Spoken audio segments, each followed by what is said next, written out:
నమస్కారం. ముందుగా ఎన్పిఎన్ న్యూస్కు స్వాగతం. మీతో మాట్లాడుతున్నది మీ ఎన్పిఎన్ వెంకటేష్. ఈరోజు మనం ప్రజాగలం ప్రజల గమనంకు ప్రజల స్పందన ఏ విధంగా ఉంది, 2014లోన 2024లోన ప్రధాని మోదీ గారి యొక్క స్పందన ఎలా ఉంది అంటే, ఇక్కడ చంద్రబాబు గారికి ఎక్కువ వేవ్ ఉందా, తర్వాత వచ్చేసి నరేంద్ర మోదీ గారికి ఎక్కువ వేవ్ ఉందా అనే కాన్సెప్ట్ మీద ఈరోజు మనం లైవ్ డెబిట్కు రావడం జరిగింది. ఇందులో పవన్ కళ్యాణ్ గారు, తర్వాత మాజీ సీఎం చంద్రబాబు గారు, నరేంద్ర మోదీ గారు, ఇవి ముగ్గురు కలిసి స్టార్ట్ చేసిన ఈ ప్రజాగలంకు మరి స్పందన ఏ విధంగా ఉందనే కాన్సెప్ట్ మీద ఈరోజు మనం లైవ్ డెబిట్లో ఉన్నాం. మీరైతే మన లైవ్ డెబిట్కి కాల్ చేయాల్సిన నంబర్ 9640201089. ఈ నెంబర్ కాల్ చేసి మీ యొక్క స్పందన ఏ విధంగా ఉందని చెప్పవచ్చు.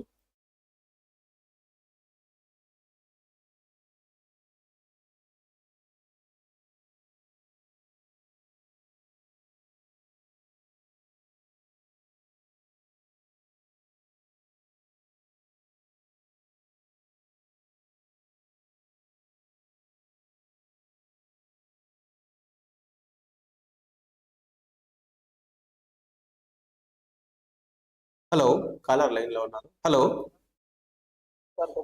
సార్, నమస్తే సార్. నమస్తే సార్. సార్, ఎక్కడి నుంచి మాట్లాడుతున్నారు? నేను సత్యసాయి జిల్లా శనివారం నియోజకవర్గం సార్. సార్, మీ పేరు?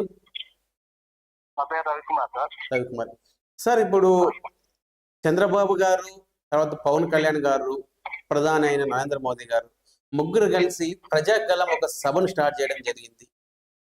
ఈ ప్రజాగలంలోన స్పందన ఏ విధంగా ఉంది అంటే, ప్రజల స్పందన ఏ విధంగా ఉంది? కూటమి ద్వారా ఏర్పడేది బాగుంటుంది అలా చేస్తాను సార్. టీడీపీలో. ఓకే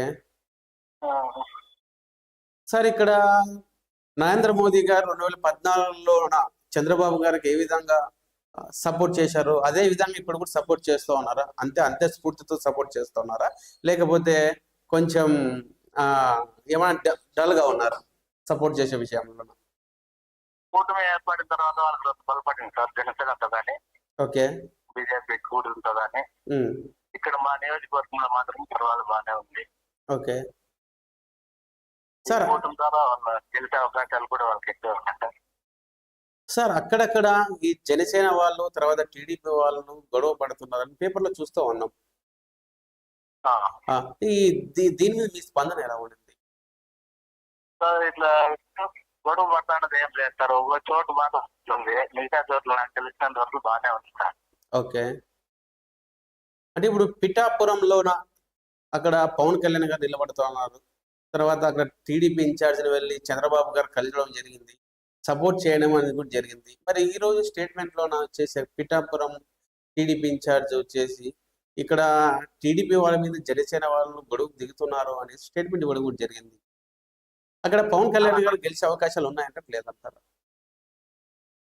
సార్, పిఠాపురంలో అక్కడ ఏమో సార్ గెలిచే అవకాశాలు ఉంటాయి. ఎట్లా వీరికి జనసేన అంటే ఒక అధ్యక్షుడు, పవన్ కళ్యాణ్ అంటే ఒక పేరు ఉంది కాబట్టి అక్కడ పిఠాపురంలో గెలిచే అవకాశాలే ఉన్నాయి సార్. ఓకే, ఇప్పుడు నరేంద్ర మోదీ గారు మన రాష్ట్రానికి రావడం జరిగింది. రాష్ట్రానికి వచ్చి కూడా ఇక్కడ సభకు, ప్రజాగలం సభకు హాజరు కావడం జరిగింది. మరి ఇంతకుముందు 2014లో ఉన్నంత ధీటుగా ఈసారి 2024లోన ఎన్నికల్లోన సపోర్ట్ చేయట్లేదు అనేసి ప్రజల్లో ఒకరు విధంగా మాట్లాడుతున్నారని చెప్తా ఉన్నారు. దానికి మీ సమాధానం? సార్, కొత్త అప్పుడు కలిసి లేదమ్మా, ఇప్పుడు కొత్త బాగా కలిసింది వాళ్ళకి.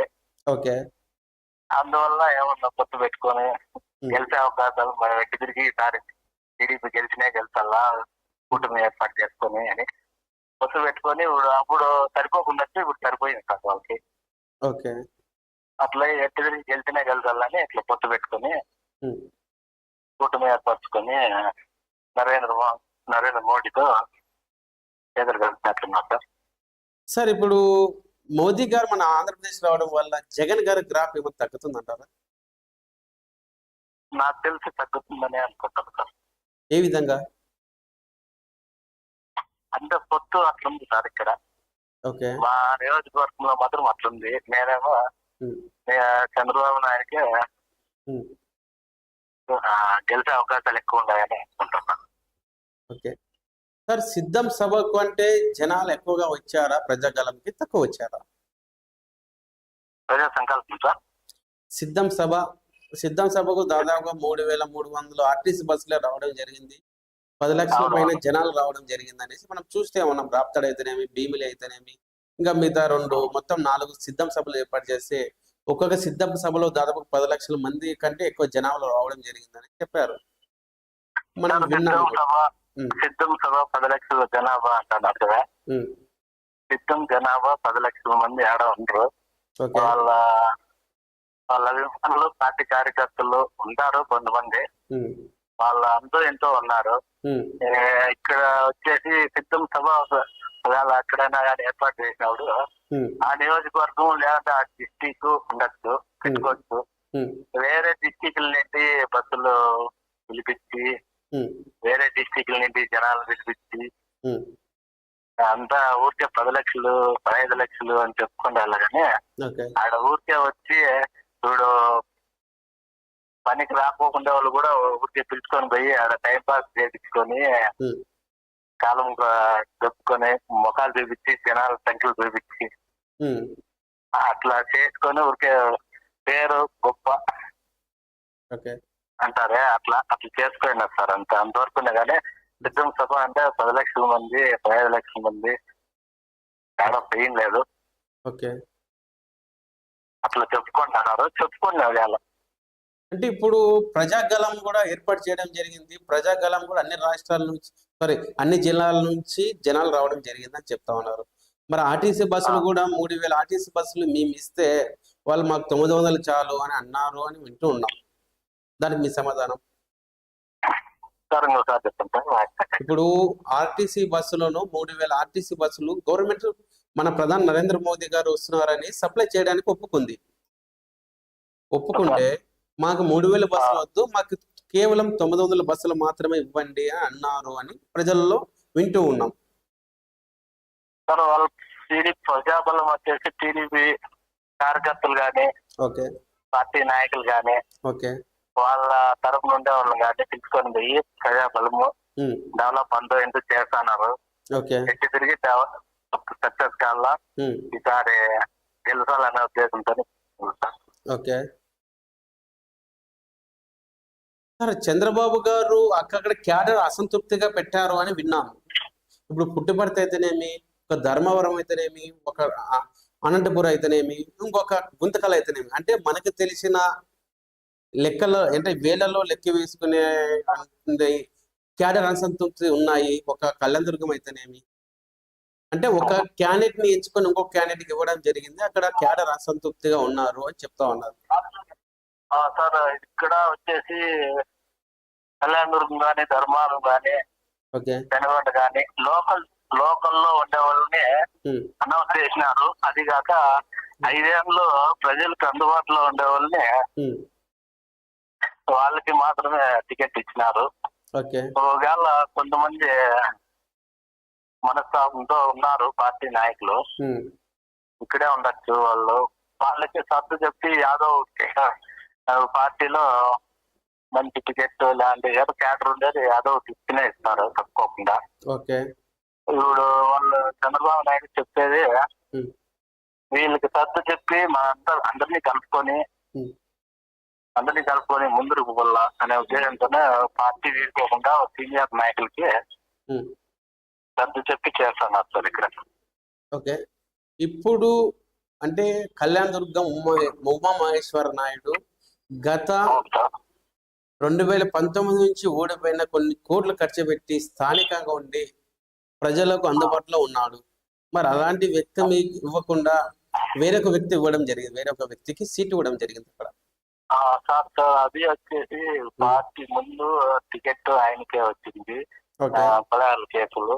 ఆయన వచ్చేసి కొంత పార్టీ నాయకులకి, సొంత పార్టీ నాయకులకి చేసింది ఏమీ లేదు. ఆ ఉద్దేశంతో పార్టీ నాయకులకి చేయకోకుండా ఆడ అసమ్మతి కలిగి పార్టీ నాయకులు మళ్ళీ ఈసారి అతన్నే టికెట్ ఇస్తే మళ్ళీ ఓడిపించే ఉద్దేశం ఉందనే ఉద్దేశంతోనే మీకు అట్లా ఇద్దరు ముగ్గురు ఉన్నారు ఈ డిస్టిక్ లో గాని అనంతపురం ఉమ్మడి జిల్లాలో గాని ఉన్నారు. అట్లా వాళ్ళకి చూడు 2 సార్లు 3 సార్లు గెలిచిండే వాళ్ళు సార్ వాళ్ళు. 2 సార్లు 3 సార్లు గెలిచినా గానీ అదే పనిగా ఏమంటే ఇప్పుడు పార్టీని నమ్ముకొని కొంతమంది ఉన్నారు, వాళ్ళకి న్యాయం చేయడం లేదు. ఆ జిల్లా నియోజకవర్గం గానీ ఆ మండలానికి గానీ ఒక మండలానికి గానీ న్యాయం చేసుకోకుండా ఉంటాడు. అంటే ఇప్పుడు కనీసం రోడ్లు గానీ ఇప్పుడు ఏదైనా డ్రైనేజీలు గానీ ఇప్పుడు మండలానికి 200 ఉంటాయి కదా సార్ పంచాయతీలో గానీ అవి అభివృద్ధి అనేది చేసిండ్రు. అందుకని వాళ్ళని పక్కకు పెట్టినారు. అదే పనిగా ఈసారి కొత్త ఛాన్స్ ఇస్తే వాళ్ళు లోపల ఏమంటే ఆపోజిట్ ఉండేవాళ్ళు వీళ్ళకి వ్యతిరేకంగా ఉండేవాళ్ళు. ఇప్పుడు కళ్యాణ దుర్గం అంటారా అక్కడ వ్యతిరేకం ఉండేవాళ్ళకి అక్కడ వాళ్ళు లోపల వాళ్ళకి అవకాశం ఇస్తామనే ఉద్దేశంతో ఇచ్చినారు. వీళ్ళు కూడా వాళ్ళు కలుపుకొని ముందుకు పోయేటట్టుకున్నారు సార్. అక్కడ అసంతృప్తి ఏర్పడింది క్యాడర్ లోన. అంటే ఇన్ఛార్జ్ ఇచ్చి ఇన్ఛార్జ్లనే ఎమ్మెల్యే సీట్లు ఇస్తామని చెప్పి వేరే వాళ్ళు పేర్లు ఇవ్వడం వల్ల అక్కడ అసంతృప్తి ఏర్పడింది. దానివల్ల టీడీపీలోనే వర్గాలు ఏర్పడాయి.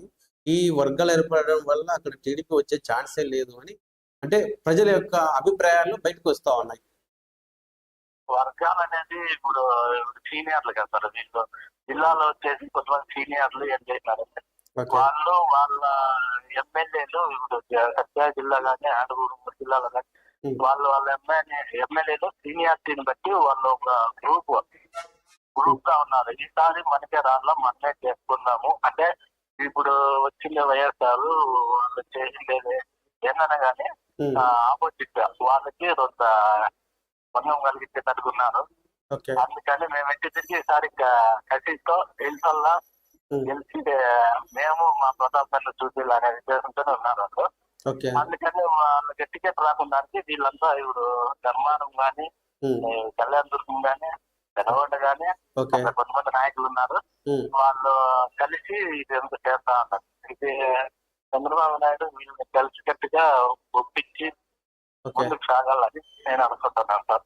ఓకే, ఇప్పుడు మన ఆంధ్రప్రదేశ్ లోన ప్రజాగలం సభకు మన ప్రధాని అయిన నరేంద్ర మోదీ గారు మన ఆంధ్రప్రదేశ్ రావడం జరిగింది. ఇప్పుడు వేవ్ ఎలా ఉందంటారు? అంటే ప్రధానమంత్రి మీద ఎక్కువ ఫోకస్ ఉందా, లేదంటే చంద్రబాబు గారి మీద ఎక్కువ ఫోకస్ ఉందా, పవన్ కళ్యాణ్ గారి మీద ఎక్కువ ఫోకస్ ఉందా? ప్రజాబలం కూడా వీళ్ళంతా కలిసి చేస్తా అంటే బాగానే ఉంది సార్. మళ్ళీ ఇప్పుడు మళ్ళీ ఏమేమి మార్పులు చేర్పులు చేస్తారని ఇది ఎలక్షన్ కోడ్ అమల్లోకి వచ్చిన తర్వాత ఇప్పుడు ఏమేమి చేస్తున్నారు ఏమేమి లేదనేది ఇంకా తెలియడం లేదు సార్. ఓకే, అంటే ప్రజల యొక్క ఫోకస్ ఎవరి మీద ఉంది ఎక్కువగా? నరేంద్ర వచ్చేసి ఇప్పుడు మొన్న 2014లో చంద్రబాబు నాయుడు మోదీకి ఆపోజిట్ అయ్యి ఇప్పుడు కలుసుకుంటా అంటే కొంతమంది చర్చించుకుంటున్నారు దాని గురించి. దాని గురించి చర్చించుకుంటున్నారు. కానీ చూద్దాం, ఉమ్మడి కూటమి కలిసినారు కాబట్టి ఏమో గెలిచే అవకాశాలు ఉన్నాయి. వైఎస్ఆర్సీపీ వాళ్ళు ఎక్కువ ఇది అభివృద్ధి ఏం చేయలేదు. అందుకే ఇప్పుడు వీళ్ళంతా కలిసి ఇప్పుడు ముందు 2014లో 19లో వచ్చేసి టీడీపీకి కొంతమంది దూరం అయినారు. ఇప్పుడు 2023 వచ్చేసి వైసీపీలో కొంతమంది దూరం అయినారు. 2019లో మనసులో పెట్టుకుని టీడీపీకి ఓటేరు, 2023లో మనసులో పెట్టుకుని వైసీపీకి ఓటేరు. మిగతా వాళ్ళకి ఓటేరు సార్.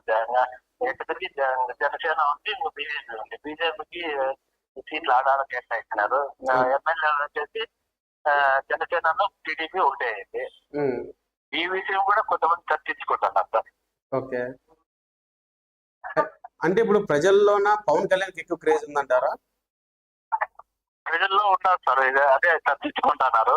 ఇప్పుడు మేనిఫెస్టో ఏం విడుదల చేస్తారో ఏమైనా జగన్ దాన్ని బట్టి ఇంకా కొంతమంది ఎదురు చూస్తా ఉన్నారు. ఇప్పుడు సూపర్ 6 అనేసి చంద్రబాబు గారు తీసుకొచ్చారు. దానివల్ల ప్రజల్లో స్పందన ఏ విధంగా ఉంది ఒకసారి చెప్పగలుగుతారా? బాగుంది సార్. అది ఒకటి ఏమంటే కర్ణాటకలో పథకాలు కొన్ని ఇచ్చినారు, అక్కడ సక్సెస్ అయింది. ఇక్కడ తెలంగాణలో ఇచ్చినారు, అది అక్కడ సక్సెస్ అయింది. ఇప్పుడు మళ్ళీ ఈ చంద్రబాబు నాయుడు ఇస్తా అంటే బాగానే ఉంది అని అనుకోండి. మళ్ళీ వైసీపీ మేనిఫెస్ట్ చేస్తే ఎట్లుంటుందో మెయిన్ వచ్చేసి రైతులకి రుణమాఫీ అని అంటే గిన ఇబ్బందులు పడేటట్టుగా ఉంది సార్ ఎవరు? టీడీపీ. ఓకే. ఇప్పుడు ప్రజెంట్ గా అంటే ఈ కాంగ్రెస్ వాళ్ళని చూసి కాపీ కొడుతున్నారంటారా చంద్రబాబు గారు? వాళ్ళ మేనిఫెస్టో చూసి ఇప్పుడు తెలంగాణలో కానీ తర్వాత కాంగ్రెస్ కర్ణాటకలో కానీ వాళ్ళ యొక్క మేనిఫెస్టో చూసి ఈయన కాపీ కొట్టి మన ఆంధ్రప్రదేశ్ లో వెళ్ళడం ఛాన్స్ ఏమైనా ఉన్నాయా? అవును సార్ అదేమో కరెక్ట్. ఇప్పుడు అక్కడ చేసి ఇక్కడ అక్కడ సక్సెస్ అయింది, ఇక్కడ ఇక్కడ సక్సెస్ అయ్యాం ఇస్తాను అనుకున్నాను. అంటే ఇప్పుడు చంద్రబాబు గారు ఒక విజనల్ లీడరు, తర్వాత చంద్రబాబు గారు ఒక టాలెంటెడ్ పర్సన్ అని చెప్తా ఉంటారు. మరి అలాంటి వ్యక్తి అవతల వాళ్ళ మేనిఫెస్టో కాపీ చేసి ఇవ్వడం ఎంతవరకు కరెక్ట్ అంటారు? ఇక్కడేమో అనుకుంటున్నా సార్, ఈ మేనిఫెస్టో ఇచ్చిన తర్వాత పర్వాలేదు బాగుంది అని. ఓకే. ఇప్పుడు బీజేపీతో మళ్ళీ కలిసి ప్రజాబలం తర్వాత కొంచెం తప్పించుకుంటున్నారు. మళ్ళీ జగన్ వచ్చేసి మేనిఫెస్టో ఇచ్చేంత వరకు దీంట్లో 2019లో గెలిచింది వైసీపీ నాయకులంతా ఇప్పుడు అక్కడ వేయట్లేదు ఇక్కడ వేయట్లేదు అని ఆలోచించుకుంటున్నారు సార్. ఓకే. ఇప్పుడు టీడీపీలోన మేనిఫెస్టో రిలీజ్ చేస్తే చంద్రబాబు గారు దాంట్లో 50% అయినా మేనిఫెస్టోలో చెప్పిన విధంగా చేయగలుగుతారా, లేకుంటే 100% చేయగలుగుతారా? 50 కాదు 80% చేయగలడు అనే ఉద్దేశంతోనే ఉన్నారు సార్. లాస్ట్ టైం 2014, 2019లో ఆయన మేనిఫెస్టో 2014లో మేనిఫెస్టో వదిలాడు. ఆ మేనిఫెస్టో చెప్పిన ఏ ఒకటి కూడా రిలీజ్ చేయకుండా, ఏ ఒకటి కూడా సంక్షేమ పథకాలు కానీ ఏ యొక్క మేనిఫెస్టోలో వచ్చినవి ఏ ఒకటి కూడా ఆయన సక్రమంగా నిర్వర్తించకుండా మేనిఫెస్టోనే వాళ్ళ యొక్క వెబ్సైట్ లో డిలీట్ చేశారు అనేసి మన పేపర్లో చదువుతున్నాం. మరి సాక్షిలో కూడా, మరి వేరే పేపర్లో కూడా. మరి ఈ విధంగా చేయడం వల్ల ప్రజల్లో నమ్మకం ఉంటుందా, వెళ్ళిపోతుందా? 2014 వరకు మేనిఫెస్టో ఇచ్చింది బాగానే ఉంది సార్. ఆయన ఇచ్చినాడు లేదనలేదు. లాస్ట్ ఎలక్షన్ ముందర వచ్చేసి 1 year ఉంటామో అప్పుడు బీజేపీతో వాళ్ళు మోదీతో ప్రత్యేక హోదాలనే పక్కకు వచ్చిన దానికే మోదీతో గొడవడి వచ్చిన దానికే ఈయన గెలిచలేకపోతున్నాడు. ఇంకా వచ్చి లాస్ట్ వచ్చేసి డ్వాక్రాలకు కానీ పసుపు కింద అమౌంట్ వేస్తా అని చెప్పినాడు. డ్వాక్రా మహిళలకు వాళ్ళకి లాస్ట్ కోడ్ వచ్చి లేకుంటే నెల చెప్పించి అది క్యాన్సిల్ చేశాడు ఆ అమౌంట్ కొంతమంది కొన్ని చోట్ల. ఆ ఉద్దేశంతోనే ఫస్ట్ మోదీతో ప్రత్యేక వందరకాలని పక్కకు వచ్చిండేది ఒకటి, ఇక్కడ 1-2 హామీలు చెప్పి ఎలక్షన్ ముందు ఓట్లు అడిగే దానికోసం హామీలు చెప్పి మళ్ళీ అది నెరవేర్చుకున్నానికే ఓటమి గల కారణాలు సార్. ఓకే. 2014లోనే నిరుద్యోగ భృతి ఇస్తా అన్నాడు. మరి లాస్ట్ లో నిరుద్యోగ భృతి కూడా ఇచ్చేవాడు జరిగింది. ఒక 1000 రూపాయలు ఒక నిరుద్యోగునికి నెలకు. తర్వాత లాస్ట్ నెలలో 2000 ఇవ్వడం జరిగిందని చెప్తా ఉన్నారు. దీనిలో దాని ప్రభావం ఎలా ఉంటుంది నిరుద్యోగుల మీద?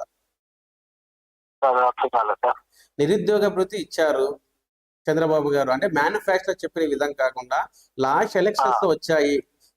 ఎలక్షన్స్ వచ్చిన 2 నెలలు 3 నెలల ముందు ఈ నిరుద్యోగ భృతి నెలకు 1000 రూపాయలు 2000 ఇస్తూ వచ్చాడు. లాస్ట్ ఎలక్షన్ లో అది ఏం చేస్తారు ఇక్కడ చెప్పేంత వరకు చెప్తే అది రాకుండా అంటే ఇక్కడ అసమ్మతి కలిగిండేది. పార్టీ లేడీస్ మహిళలు డ్వాక్రా మహిళలు కానీ లేడీ డ్వాక్రా కానీ వేరే సంబంధించినట్టు కానీ అది నెరవేర్చుకున్నాక కొంత అసమ్మతి కలిగి ఓట్లు చీలిండే సార్. ఓకే. ఇప్పుడు చంద్రబాబు గారు ఇలాంటి అసమ్మతి అంటే ప్రజల్లో అసమ్మతిలో ఉన్నాయి, నమ్మకం లేకున్నట్లు ఉన్నాయి. ఇట్లా చెప్తాడు కానీ లాస్ట్ ఎలక్షన్స్ ముందర ఒకటి ఆయన చేయగలుగుతారు, ముందర అయితే ఏం చేయలేకపోతున్నారు. ఈ యొక్క ముందు చేయలేదేమో సార్, ఈసారేమో 80% నా వరకు ప్రజల వరకు చేస్తారన్న ఉద్దేశంతోనే ఉన్నారు. అందరూ ప్రజల్లో పోతే ఇట్లా పథకాలు యావిడిచ్చినాడు, చంద్రబాబు యావిడిచ్చినాడు, జగన్ యావిడిచ్చినాడు అని అడుగుతూనే ఉన్నారు. ఇవి ఇప్పుడు కర్ణాటకలో కానీ తెలంగాణలో కానీ ఇప్పుడు రేవంత్ రెడ్డి కూడా ఒకటి పథకాలు అవి అమలు చేస్తున్నాడు. గ్యాస్ కానీ ఓకే. మహిళా బస్సులు అమలు చేస్తాను కాబట్టి ఇక్కడ అదే ఉద్దేశంతోనే అమలు చేస్తారనే ఉద్దేశంతోనే ప్రజలు ఉన్నారు సార్. ఓకే. 2014లోన బాబు రావాలి జాబు కావాలి అనేది మనం ఏక గోడలో కూడా ఏక గోడ మీద కూడా చూసాం చూడగలిగాం. అవును. బాబు రావాలి జాబు రావాలి. మళ్ళీ చంద్రబాబు గారు అధికారంలోకి వచ్చిన తర్వాత ఏమైనా జాబులు వచ్చాయా? ఖచ్చితంగా దొరుకుతాయి సార్. ఎట్లంటే ఇప్పుడు జగన్ వచ్చేసి రెండు రెండు 2 లక్షల ఉద్యోగాలు ఇస్తా అని చెప్పినాడు. అది ఆయన ఇలా మళ్ళీ డిఎస్సి ఖచ్చితంగా ఇస్తానని చెప్పినాడు. అది ఇచ్చలేదు. వీళ్ళు ఇచ్చలేదు కాబట్టి వాళ్ళు ఇస్తారు, అదే పని చేస్తారు టీడీపీ వాళ్ళు అనే ఉద్దేశంగానే ఉన్నారు సార్. నమ్మకంగానే ఉన్నారు. ఇప్పుడు చంద్రబాబు గారు చెప్పిన దానికన్నా జగన్మోహన్ రెడ్డి గారు నిరుద్యోగులకు 2.80 లక్షల సచివాలయాల ఉద్యోగాలు ఇవ్వడం జరిగింది అనేసి మనం చూస్తూ ఉన్నాం. ఈరోజు ప్రతి ఒక్క గ్రామంలో కూడా, ప్రతి ఒక్క వార్డులో కూడా ఒక్కొక్క సచివాలయంలో 10 నుంచి 12 మంది ఉద్యోగాలు ఈరోజు ఉద్యోగం చేస్తూ ఉన్నారు. వ్యక్తులు నిరుద్యోగులుగా ఉన్నవారు 10 నుంచి 12 మంది ఈరోజు ఉద్యోగులు చేస్తూ, వాలంటీర్లు ఒక్కొక్క సచివాలయానికి 50 నుంచి 60 మంది వాలంటీర్లు ఉండడం జరిగింది. మరి దీనివల్ల నిరుద్యోగులకు ఉద్యోగం వచ్చినట్లే కదా? అవును సార్. సచివాలయం ఉద్యోగ అవకాశాలు ఇచ్చి కొంతమంది స్థిరపడ్డారు. చంద్రబాబు నాయుడు వచ్చేసి ఫ్యాక్టరీలు తెచ్చి ఇంకా లక్షల మంది జాబులు చేసుకుంటున్నారు. ఇది మేలంటారా అది మేలంటారా సార్? అంటే చంద్రబాబు గారు ఒకే ఫ్యాక్టరీ తీసుకురావడం జరిగింది. అది కూడా పెనుగొండ దగ్గర కియా ఫ్యాక్టరీ ఒకటే. దానికి అనుసంధానం ఫ్యాక్టరీలు ఏమి రాలేదు. ప్రజలు కూడా అదొక ఫ్యాక్టరీని నమ్ముకొని అయితే ఎంతవరకు అయితే బతకగలుగుతారు? వాళ్ళు ఇచ్చే 8,000, 10,000, 12,000 జీతాలు ఏమిటికి వస్తాయి అని అడుగుతూ ఉన్నారు. సార్ అప్పుడు దీంట్లో వచ్చేసి కనీసం అంటే మనం ఇప్పుడన్నా సెల్ ఉంటే మనం అన్ని చూసుకోవచ్చు. ఓకే. సపోజ్ చెప్తాను, అప్పుడు సెల్ ఉంటే కనీసం అంటే గ్రూపులు లేవు, అట్లా సమాచారం తెలియపోతుండే. ఓకే. అట్లా ఇప్పుడు చంద్రబాబు నాయుడు 2 అవకాశాలు ఇప్పుడు 12-19 వరకు చేశారు. అంటే ఇంకా అవుతాడంటే ఇంకా 10 కంపెనీలు అన్నాడు పడేటట్టుగా ఉంటాండే. అట్లా ఈయన వచ్చి మెగా డిఎస్సీ అని కూడా ఏం చేయలేదు. ఓకే. మధ్య ఇస్తానని చెప్పినాడు, మధ్యకాలం నిజాలు అన్నాడు, లేదు. వేరే అన్ని 4-5 చెప్పినాడు. ఓకే. 51 నెరవేర్చి. అంటే ఇప్పుడు డిఎస్సి 1998లోన ఏదైతే కోర్టులో ఉన్నాయో ఆ కోర్టు యొక్క కేసులను తొలగించి వాళ్ళకి అభ్యర్థులకు మరి పోస్టింగ్ ఇవ్వడం జరిగింది సీఎం జగన్మోహన్ రెడ్డి గారి ఆధ్వర్యంలో. మీరు అది విన్నారా? 1998లోన డిఎస్సి అభ్యర్థుల పోస్టులు హోల్డ్లో పెడితే అది కోర్టు వ్యవహారంలో ఉన్నాయనేసి చంద్రబాబు గారు సీఎం ఉన్నప్పుడు జరిగిన విషయం అది. అవునా? ఓకే. అదే ఇప్పుడైతే చంద్రబాబు గారు అప్పుడైతే 1998లో ఉన్న విషయాలని సీఎం జగన్మోహన్ రెడ్డి గారు రిలీజ్ చేసి దాదాపు 20,000 మందికి డిఎస్సి ఉద్యోగాలు ఇవ్వడం జరిగింది. ఇప్పుడు అవును ఇవ్వడం జరిగింది. దాని వల్ల మెగా డిఎస్సి రాకపోవడం కారణం అదొకటి అనేసి 6,000 పోస్టులు ఖాళీగా ఉంటే దాన్ని రిలీజ్ చేయడం జరిగింది అనేసి చెప్తా ఉన్నారు. అవును చెప్పారు. దీనికి మీ సమాధానం ఏమి చెప్పగలుగుతారు? నాకు అంత ఐడియా లేదు సార్. అంటే జరిగింది నాకు అంత చెప్తారన్న. ఓకే. మీ ఏరియాలో ఎవరన్నా 1998లో అంటే దాదాపుగా వాళ్ళ 55 నుంచి 58 ఏళ్ళ లోపు ఉన్న వాళ్ళు ఇప్పుడు ఏమన్నా డిఎస్సి ఉద్యోగం వచ్చింది మాకు అనేసి పోస్టింగ్ వచ్చారు అనేసి వెళ్ళారా? లేదు సార్, అట్లేం లేదు సార్. వాళ్ళు చేసుకుంటూ ఉన్నారు సార్. అది ఓకే. మనం ఒకసారి పేపర్లో కూడా చూసాము, అంటే మతి స్థిమితం లేని వ్యక్తికి డిఎస్సి ఉద్యోగం రావడం జరిగింది అనేసి. ఆయన మొత్తం మతి స్థిమితం లేని ఆయన కూడా ఒక పర్సన్ గా తీసుకురావడం చేస్తే ఆయనకు ఉద్యోగం ఇవ్వడం కూడా జరిగింది. మనం పేపర్లో కూడా చాలా సార్లు అది హల్చల్ కూడా అయ్యింది. అది ఆ ఘనత సీఎం జగన్మోహన్ రెడ్డి గారికే దక్కుతుంది అనేసి కూడా చాలా పేపర్లో విన్నాం మనం. విన్నాము. అది ఇలాంటి డిఎస్సి ఇదొక కారణం ఉండొచ్చు కదా అని నా ఉద్దేశం. ఇప్పుడు ఫైనల్ గా మన ఆంధ్రప్రదేశ్ లో మోదీ గారి వేవ్ నడుస్తోందా లేకుంటే చంద్రబాబు గారి వేవ్ నడుస్తోందా? అదేమని చెప్పగలుగుతారా? డెవలప్మెంట్ ఉంది అనుకుంటాం సార్. ఎట్లా అంటే ఇప్పుడు ఆయన వచ్చిన ఉంటే ఇప్పుడు ముస్లిమ్స్ కానీ వేరే వేరే దేశాలు కానీ ఎక్కువ ఇండియాలో టచ్ చేసేది ఇప్పుడు రాడికల్స్ అంటారు అసలు కానీ ఇప్పుడు ఆయన వచ్చిన తర్వాతనే మీకు ఇవన్నీ కట్టుబడి ఉన్నాయి. అదే కాంగ్రెస్ ఉన్నప్పుడు వీళ్ళు రాడికల్స్ కానీ అన్నారు ఎక్కువ ఉంటాయంట. ముస్లింస్ దౌర్జన్యం చేయొచ్చు అని అట్లాంటి ఎక్కువగా ఉంటాయంట. ఇప్పుడు మోదీ వచ్చిన తర్వాతనే అవన్నీ కట్టుబడి ఉన్నాయి. మళ్ళీ ఈసారి ఉండొచ్చు అనుకుంటాను సార్. ఏమో కాంగ్రెస్ ఏమేమి చేస్తుంది ఏమో. అంటే ఇప్పుడు మన ఆంధ్రప్రదేశ్ లో అయితే చంద్రబాబు గారి కన్నా నరేంద్ర మోదీ గారికి ఎక్కువ ఊపు ఉంది అంటారు. ఉంది సార్. అదే ఆ ఉద్దేశమే ఎక్కువ ఉంది. ఇట్లా ముస్లిమ్స్ కానీ లేదంటే రాడికల్స్ కానీ ఇట్లాంటివి ఎక్కువ ఉన్నాయి.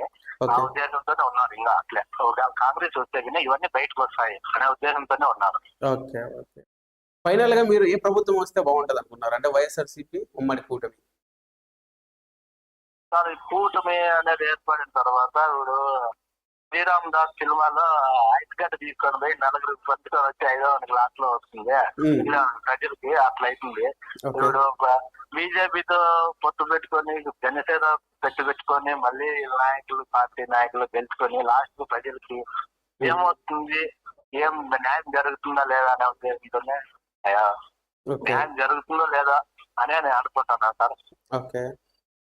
అదే మీరే చెప్పాలి సార్ దాని గురించి. అంటే ఇప్పుడు పొత్తు లేకోకుండా ఒకవేళ సింగిల్ గా ఉంటే ఇప్పుడు జగన్ పొత్తులు లేవు చేస్తాడో లేదో. ఇప్పుడు పిల్లలకి వచ్చేసి అమ్మఒడి వేస్తున్నాడు, కొన్ని సేవింగ్స్ ఇస్తున్నాడు, కొన్ని ఇస్తానని. అదే అట్లా ఇప్పుడు అందుతాడు. కొంతమందికి అందుకోకుండా ఉన్నారు, అందిండే వాళ్ళు ఉన్నారు. చెప్పినట్టున్నా చేస్తా ఉన్నాడు జగన్. తినేవాళ్ళు ఎవరు రాజకీయ నాయకులు తింటున్నారు. ఎమ్మెల్యేలు కానీ ఎంపీలు కానీ వాళ్ళు తింటున్నారు. వాళ్ళు తినే ఇప్పుడు జగన్ వచ్చేసి అమ్మఒడి వచ్చేసి 14,000 ఇస్తానంట. యాక్చువల్ గా అకౌంట్ లోకి వచ్చేసి 1,000 రూపాయలు తక్కువ పడతారు. అది ఎమ్మెల్యేలు తింటున్నారా ఎంపీలు తింటున్నారా ఎవరు తింటున్నారా అనేది తెలియదు. కట్ అవుతారు. అట్లా వీళ్ళు పొత్తులు పెట్టుకొని అందుకొని కలుపుకొని ప్రజలకు మళ్ళీ వచ్చేయాలకే డబ్బు కానీ ప్రేమ కానీ తక్కువైపోతుంది అనే ఉద్దేశంతో ప్రజలు ఉన్నారు. అయితే చంద్రబాబు గారు అంటే కూటమి కన్నా సింగిల్ గా ఉన్న జగన్మోహన్ రెడ్డి గారు వస్తే బాగుంటది అనేది ప్రజల్లో అవగాహన ఉంటుంది. అవును సార్. అవును సార్. సింగిల్ గా వచ్చినా బాగుంటాడు అని దేవుడు పెట్టుకొని 140, 150 కొట్టారు సార్. కొడితే సింగిల్ గా వచ్చిన 100 కొట్టుకున్నా చాలా బాగుంటారు. మార్కెట్ ఉంటారు. కష్టపడే వాళ్ళు బాగా కష్టపడతారు. ఇప్పుడు ఎట్లుందంటే టీడీపీ ప్రచారానికి పోతే జనసేన తెచ్చుకోవాలి, జనసేన ప్రచారానికి పోతే టీడీపీని తెచ్చుకోవాలి నాయకులు, లోపల నాయకులు.